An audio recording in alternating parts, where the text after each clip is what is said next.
currently at Pension Point in what is now Agawam, Massachusetts. Pension Point is the junction of the Connecticut and the Westfield rivers.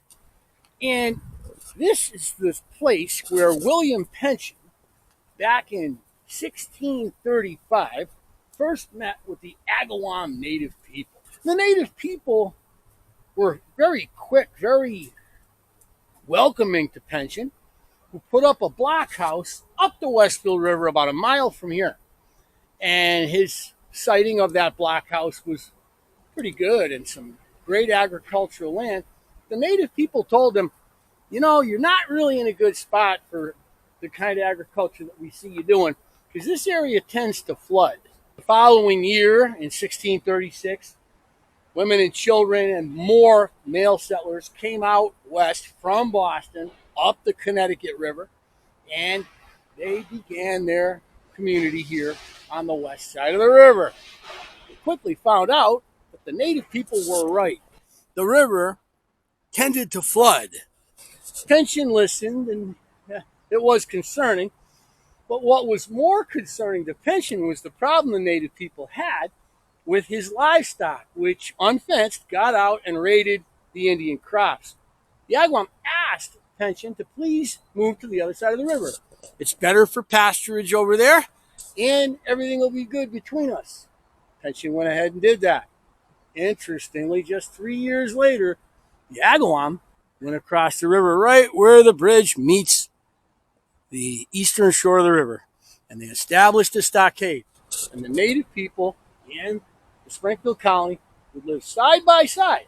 The truth of the matter between the native people and English is that these people are neighbors. And when we talk about King Philip's War, what we're really talking about is a neighbor against neighbor struggle over the control of the land. If you haven't done the math, 1675 is 55 years after the Mayflower.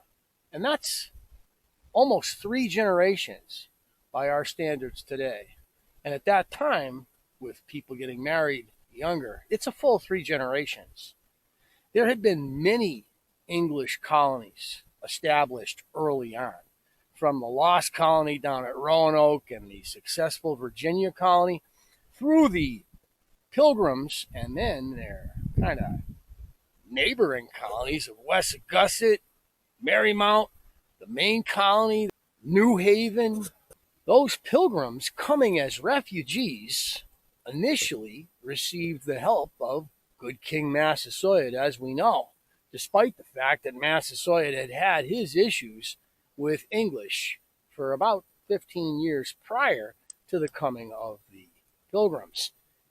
He also was having issues with other members of the Wampanoag Confederation, as well as the Massachusetts, who had been sadly decimated in attacks by the Tarratines.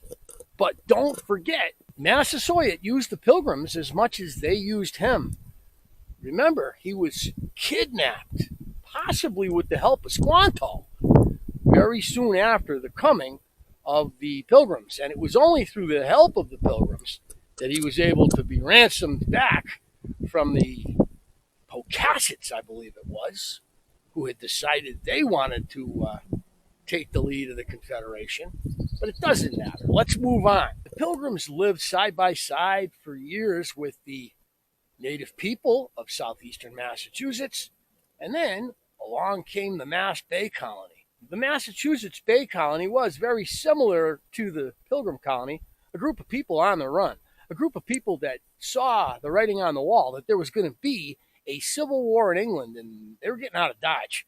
And they came in pretty good numbers. The land they settled was less populated with native people. They were in the old Massachusetts Confederation's eastern frontier, where the Tarratines had done their most fearful work.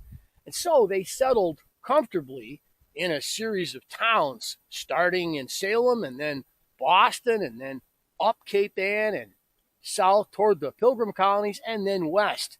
And it was pretty quick that they determined that there was a great river in the interior that they could use to access the fur trade, which they felt was probably their best option, since they didn't find any gold. But it wasn't simply an economic drive to move west. It was about the very intolerant Boston ministries. There were only 4 punishments in the world of the Pilgrims and the Puritans: humiliation, corporal punishment, banishment, and death. And banishment is how the Rhode Island colony ended up being founded when Roger Williams wore out his welcome. And New Hampshire has a similar story. But the Connecticut River colonies were led first by Thomas Hooker, who decided that he wanted to establish a colony where people would worship God more purely than the Puritans, which is always interesting. And he will establish Hartford right next to the Dutch, although the first colony established on the river was Windsor, which became part of his Connecticut colony. And then a group of frontiersmen, explorers, religious zealots all came together and marched overland, led by John Oldham, who had caused trouble, later on been part of the gang at Marymount, and was persona non grata with the Pilgrims and Puritans. Well, not so much the Puritans, they just didn't want him around. Although they didn't mind trading with him.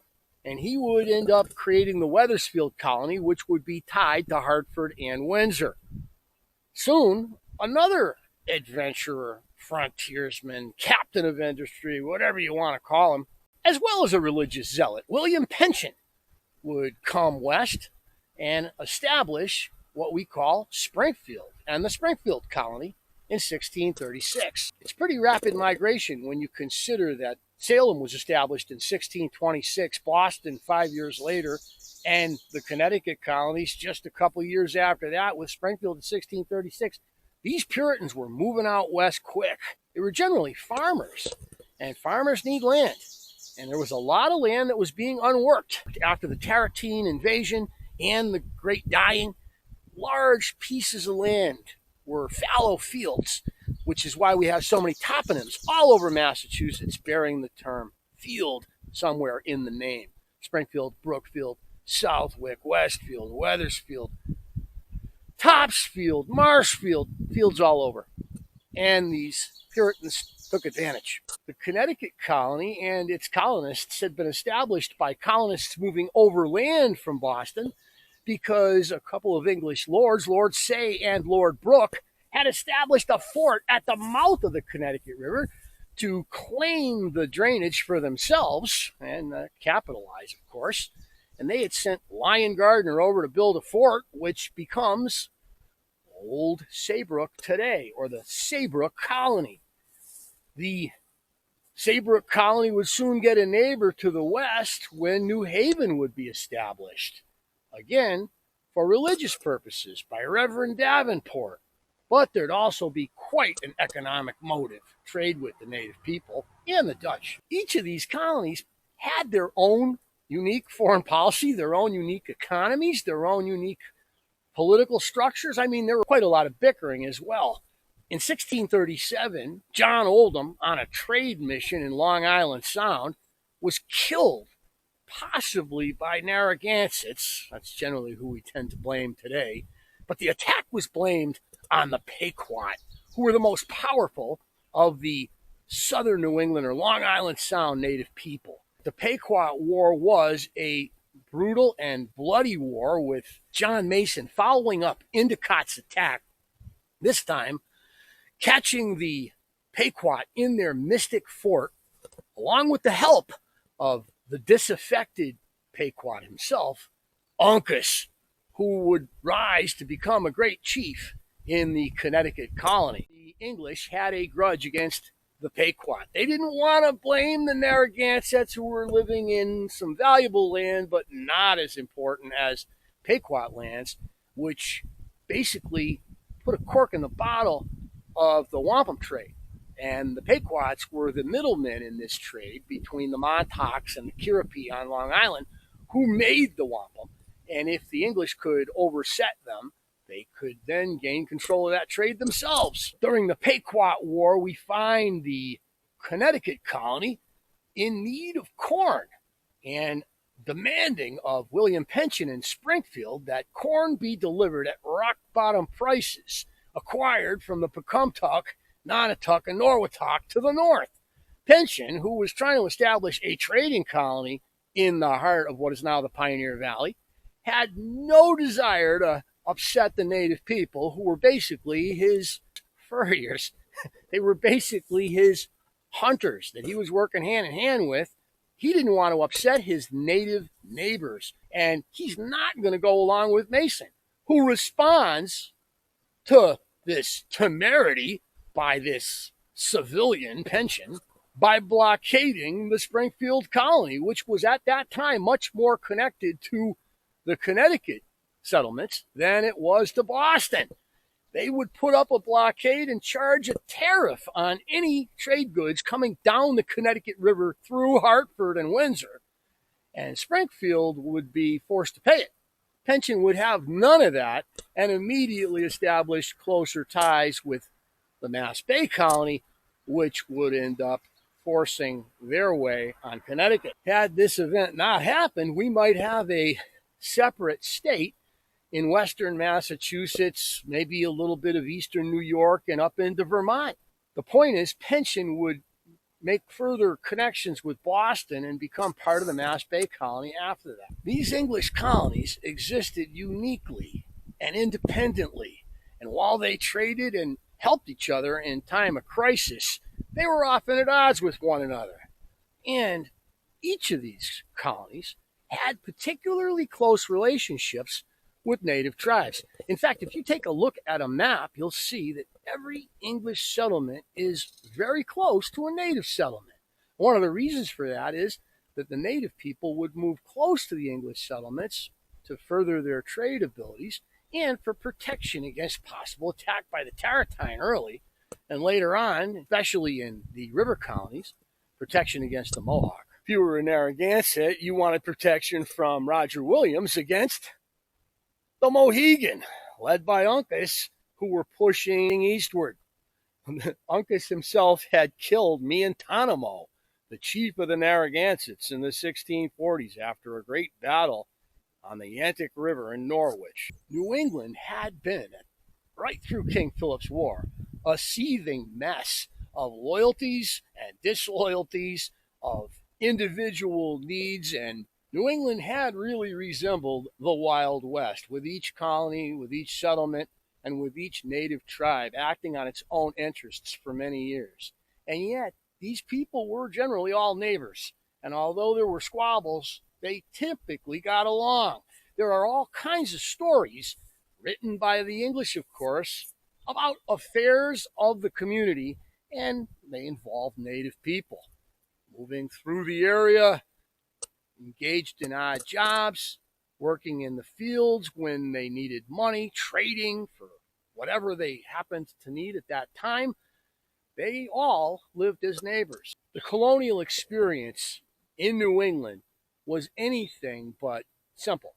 It was a very complicated set of affairs involving various native tribes and various European colonies. And we're only talking about the English here. Think about it. For years, the Dutch were in the Hudson River Valley and sailing along the coast, claiming much of what is now Connecticut, while the French were just to the north, moving south.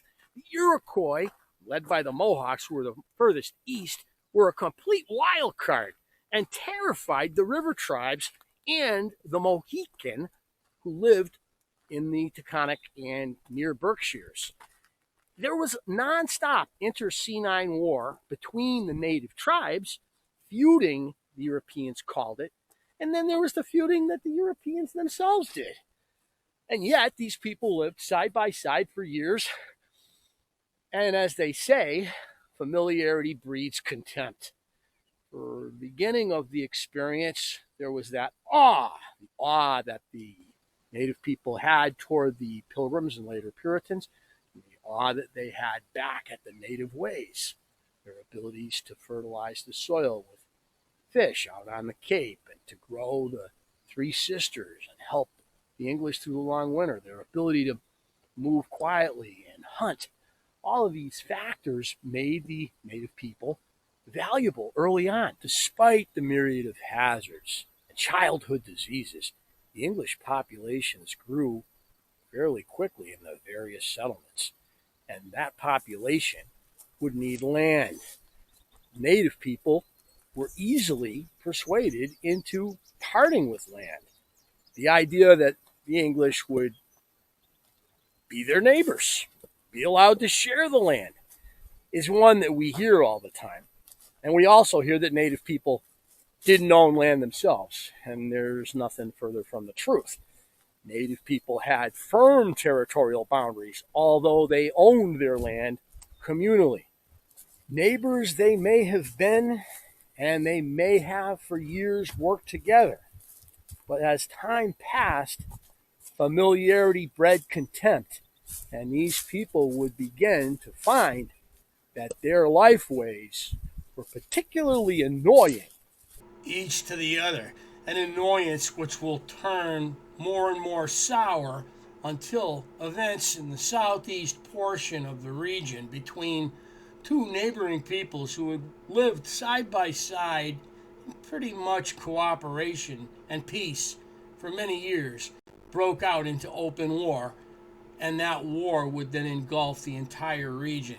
It's almost a cliche at this time in history to talk about existential struggles, but the war that we're talking about was just that, an existential struggle, at least for one of the groups involved. And that group, which we collectively call the Native people, really wasn't one group.